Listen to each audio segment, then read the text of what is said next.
Stage से। मैं अल्लाह रब्बुल आलमीन का शुक्रगुजार बंदा बनना चाहता हूँ, उसके 3 मराहिल हैं, 3 स्टेज से।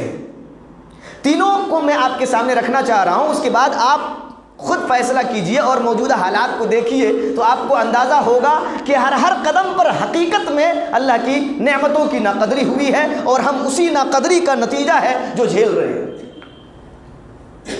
सबसे पहला स्टेज देखिए, अल्लाह ने फरमाया सूरे नहली की आयत है, वमा बिकुम मिन निअमतिन फमिनल्लाह, जो नेमतें आपके पास हैं, जो नेमतें तुम्हारे पास हैं, वो खालिस अल्लाह रब्बुल आलमीन की तरफ से। किसकी तरफ से? खालिस अल्लाह रब्बुल आलमीन की तरफ से है। नेमतों को हम सबसे पहले किसकी तरफ से समझें? किसकी तरफ से है? अल्लाह रब्बुल आलमीन की तरफ से है। ये नेमतों पर शुक्रगुजारी का सबसे पहला मरहला है कि हम नेमतों को अल्लाह की तरफ से समझें। लेकिन यकीन मानिए, अगर हम अपने जो है माशरे का जायज़ा लें तो हर आदमी अपनी कामयाबी के पीछे अपनी जो है सलाहियत, अपनी काबिलियत, अपनी पहुँच, अपना सोर्स, अपने फला चीज़ को ताने दे रहा है। कोई भी आदमी अपनी कामयाबी का राज और सबब अल्लाह रब्बुल आलमीन को मानने के लिए तैयार है। मैंने ये डिग्री हासिल की, मैं इस तरह कामयाब हुआ, मेरे अंदर इतनी बड़ी पहुंच है, मैं आज इस मकाम पर हूँ, मेरे अंदर इतनी क्वालिटीज़ है, मैं आज इस मकाम पर हूँ, मेरे अंदर इतनी खूबियाँ हैं, मैं आज यहाँ पर मौजूद हूँ।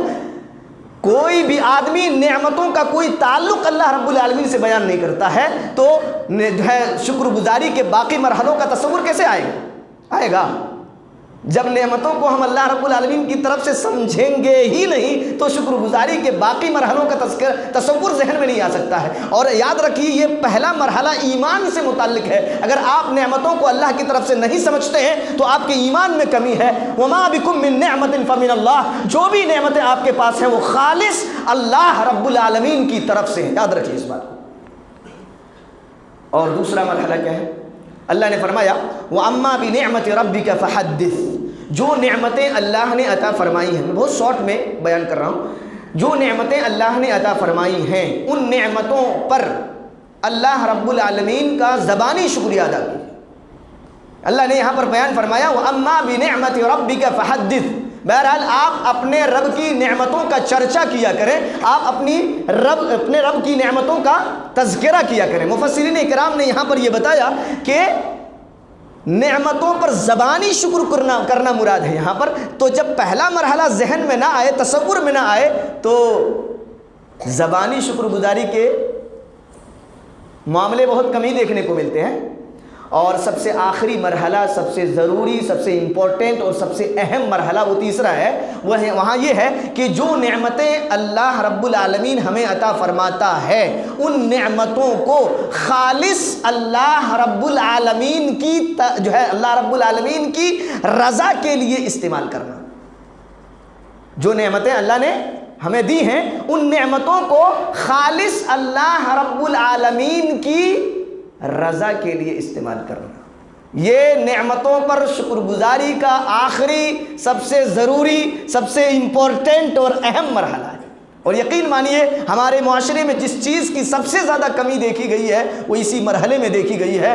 आपको मैं सिर्फ महसूस कराने की कोशिश कर रहा हूँ, मौजूदा दौर में जिन जिन मुसलमानों के हाथों में मालो दौलत आई है, क्या उन मुसलमानों ने अपनी दौलत को, अपने माल को अल्लाह को नाराज़ करने वाले रास्तों पर खर्च नहीं किया? भाई ये कैसी शुक्रगुजारी है? शादी ब्याह में खर्च करने का जो ट्रेंड बढ़ा है, आप तसव्वुर नहीं कर सकते। सजने धजने के नाम पर लाखों रुपया उड़ा, पूरे खानदान को सजा देना, सिर्फ मैरिज हॉल को बुक करने के लिए लाखों रुपया उड़ा देना, जिसका दूसरे दिन कोई मतलब नहीं रह जाता। अल्लाह ने नेमतें दी हैं तो इसका ऐसा इस्तेमाल किया जाए। तो हर कदम पर नाशुक्री हुई है, जिसकी वजह से हम ये जो है हालात को झेल रहे हैं। अल्लाह रब्बुल आलमीन, देखिए हम मामून थे, मुतमईन थे और धीरे धीरे मुसलमानों के हालात दुरुस्त होते जा रहे थे, लेकिन आज खौफ के साए में जी रहे हैं और रिस्क की तंगी भी धीरे धीरे हो गई है।